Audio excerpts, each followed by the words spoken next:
बोले श्रीमद् भागवत महापुराण की जय।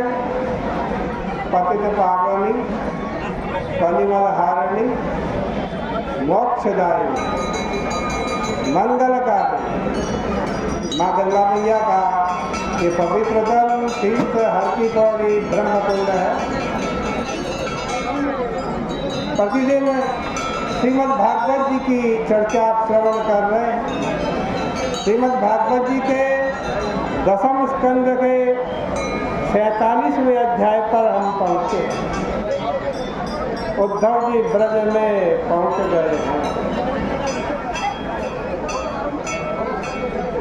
गोपियों की नज़र उद्धव जी के ऊपर पड़ी। गोपियों ने देखा जैसी वेशभूषा कृष्ण की है वैसी ही वेशभूषा इस नवागत की है। उनके ही जैसे लंबे लंबे बाहु, कमल के समान नेत्र, पीतांबर, पुष्कर माली, लसन मुखारविंद और मणिमृष्ट कुंडल। अब तो गोपियों के मुंह पर पवित्र मुस्कान फैल गई और उन्होंने कहा कि अरे यह हमारे प्यारे का वेश धारण करके कौन आया?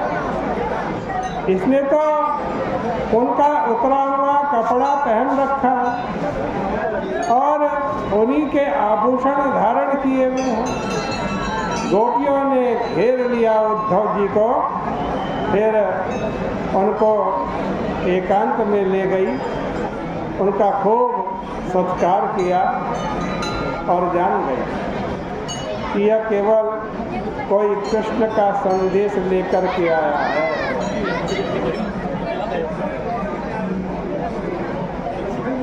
बोली कि हम तुम्हें पहचान गए, तुम यदुपति पार्षद हो ना? प्रेह प्रेहित पित्व प्रिय चिकीर्षया। देखो यह व्यंग्य है। उनका संकेत यह है कि तुम हमारे कृष्ण के नहीं हो, इसलिए यहाँ आए हो कि तुम्हारे भर्ता ने तुम्हें यहाँ भेजा। हमारे स्वामी ने तुमको यहाँ नहीं भेजा, तुम्हारे ही स्वामी ने तुमको यहाँ भेजा है। उसने तुमको हमारे लिए यहाँ नहीं भेजा, अपने माँ बाप के लिए भेजा होगा, अन्यथा हमारी याद उसको क्यों आती? जरूर माँ बाप की याद आ गई होगी, क्योंकि माँ बाप की याद तो बड़े बड़े ऋषि मुनियों को भी आती है। इस दुनिया में सब संबंध स्वार्थ के होते हैं।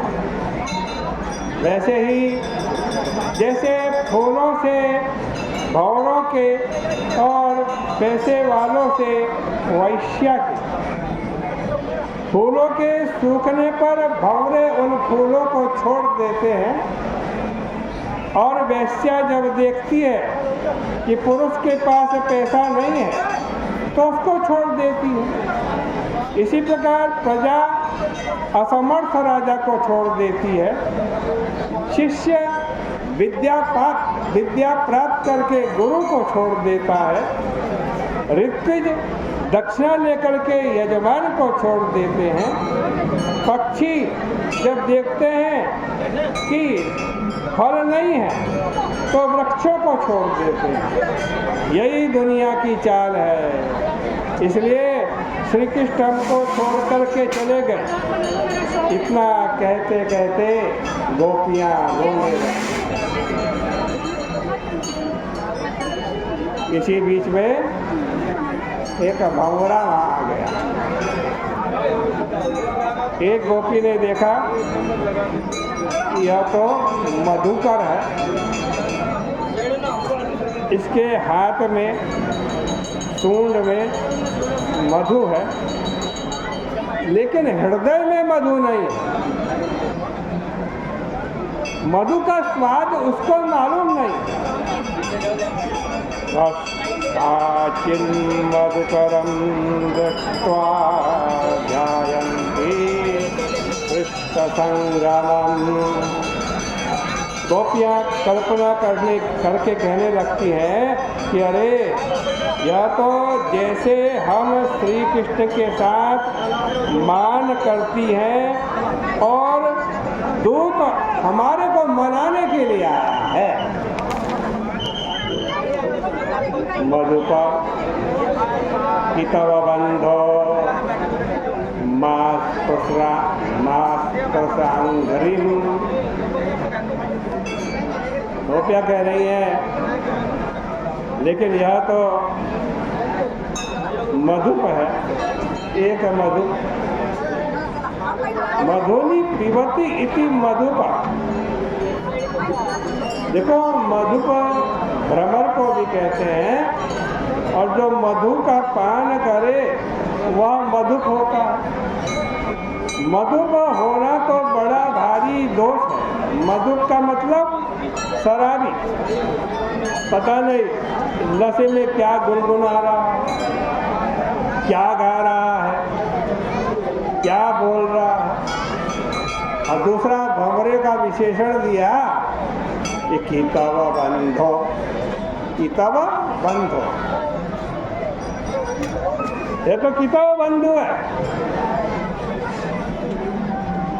अथवा मधुपस्य कितवस्य च बंधो, वह जो मधुप है, मधुपति है और कितव है, कितव माने कपटी। देखो एक व्यक्ति कहीं जा रहा था, उसके पास छाता था, छतरी। दूसरा व्यक्ति आया, उसने कहा जरा अपनी छतरी दे दो। उस सज्जन ने जिसकी छतरी थी मांगने वाले को छतरी दे दी। उसने खोली, ओढ़ ली। अब जिसकी छतरी थे उसने कहा अच्छा मेरी छतरी वापस कर दो। तो क्या कहता है कि तब किम तब, क्या ये छतरी तुम्हारी है? ये तो छतरी मेरी है। कितव का मतलब कपटी, जो तुरंत कपट करते, चिंतव करने वाला। क्या तुम उस कितव के, उस कृष्ण के, उसके भाई हो? मत छूओ हमारे पाँव, तुम तो अछूत हो, छूने योग्य भी नहीं हो। देखो ना तुम कितने बेसऊर हो। वहाँ का सब इतिहास अपने मूँछों पर लिख कर के ले आए हो। यह तुम्हारी मूँछ दाढ़ी में जो पीलापन है वो क्या? तुमको केसर कहाँ से मिल गया? केसर तो कश्मीर में पैदा होता है,